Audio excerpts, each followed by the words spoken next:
You remember this, Spears?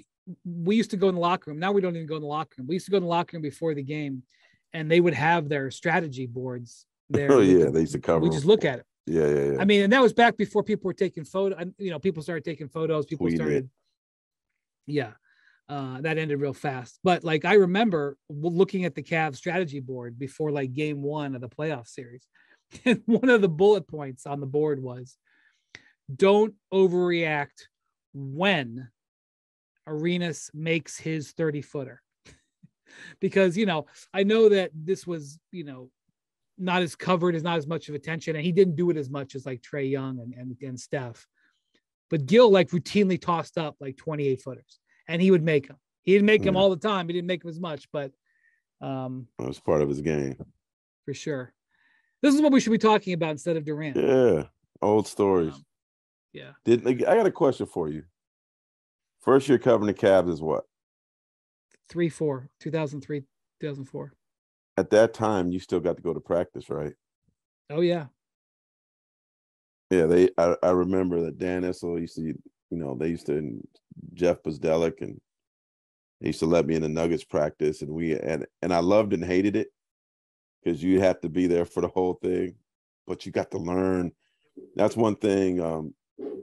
There's been some restriction of, and fans don't care about this on media availability, but I do think 20 years ago, they allowed us to really get to know the players, really get to see them practice and go behind the scenes. And our seats were so much closer. I remember seeing Big Baby break down on a bench and being 5 feet away from it. And the richness of our stories, the information we were able to get, and the stories we would tell about just everything behind the scenes about the players. They've taken a lot of that away from us, which is funny because you hear fans, they're always talking about, oh, y'all don't need to be in there anyway, but you guys want to read that, don't you? Like, don't you want the best information? I mean, when I started, the Cavs. Well, go ahead, Spears. I didn't mean to interrupt you. No, but you got a front court seat to LeBron James, every night.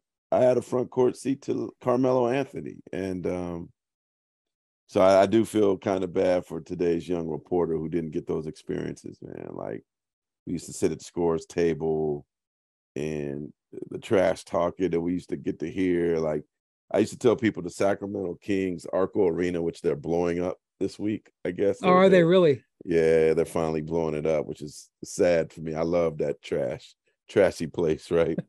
But they used to give us that incredible seat behind the visiting bench. Well, you would, when I used to go there. It was LeBron's first game. I was sitting right there.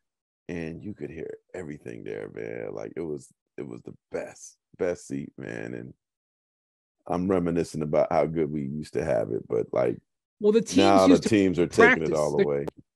I mean, there's a couple of teams that still do, but the teams used to practice in their arena.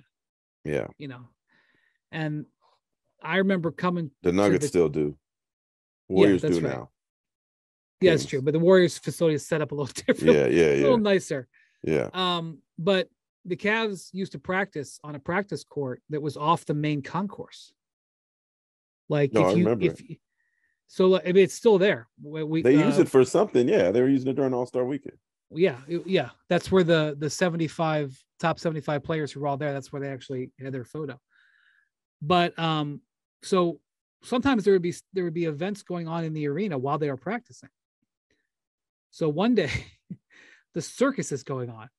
It's like a Saturday afternoon practice, and there's like a matinee circus performance.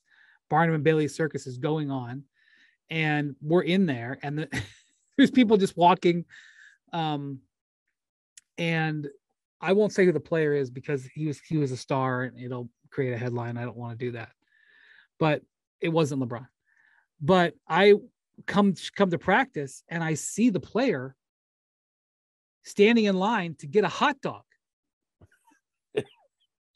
With his practice gear on. Going on. His practice gear is on. He's standing in line. Sure enough, he gets a hot dog, and he's eating a hot dog. And he had been actually thrown out of practice because the coach had gotten mad at him. He threw him out of practice. Ricky.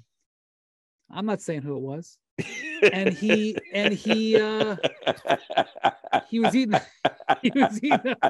he was over there getting mustard. Uh-huh. He was over there getting mustard. I remember that, man. Did he have cornrows? My memory's fuzzy. I was like, how did I was wondering how first guess was great. Yeah.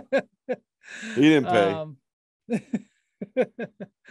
But yeah, I mean, that's there was one time I went to practice and Paul McCartney was there playing the arena that night and he was doing a sound check and like we weren't supposed to, but I like walked in and like stood in the upper deck and watched Paul McCartney do a sound check. I mean, did they see? Anyway, what's that? Did they notice? No, I mean, like, it was like in the upper deck, which was like where the practice court was off like one of the mid deck. No, I'm saying did the Paul McCartney people notice? No, I mean, they had like the curtains drawn, but I mean, Paul McCartney, he played like 2 or 3 songs, like to do a sound check. Yeah, I mean, yeah. What are you supposed to do? I mean, it's not like he's dancing and he was some handsome dude like you wanted. No, he was wearing like a t-shirt and jeans. He didn't care if you were sitting up at the top. Yeah, it wasn't Beyonce. No, I didn't. Well, again, I didn't record it on my phone and post it on Instagram. Yeah. So you could have stuff like that in a different time. Thanks for watching ESPN on YouTube. For live streaming sports and premium content, subscribe to ESPN Plus.